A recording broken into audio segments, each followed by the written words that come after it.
This is the story of what happened in the novel, The Call of the Wild. In the beginning, Buck was owned by a rich family in California.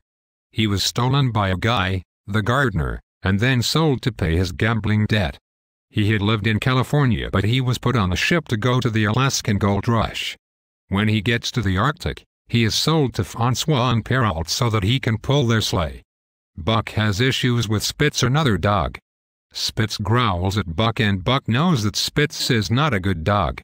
At one point, Curly gets in a fight with some stray dogs. Buck and Spitz don't get along well because Spitz tries to steal Buck's food and because Spitz is kind of a greedy dog.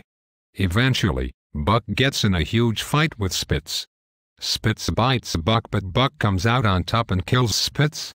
Later, Buck is sold to Mercedes, Hal and Charles.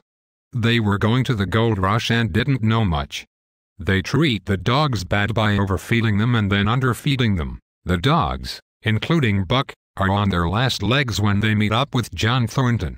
John rescues Buck from a beating by Hal. Immediately after that, John holds on to Buck and they watch Hal, Charles and Mercedes leave. They end up falling through the ice that they were trying to cross. Buck and John become best friends. Buck saves John's life when he's stuck in the river. He also helped John win a lot of money by pulling out a sled and therefore winning a bet. They leave the town to look for a load of gold. When they are looking for the gold, John Thornton and his friends are killed by the hats.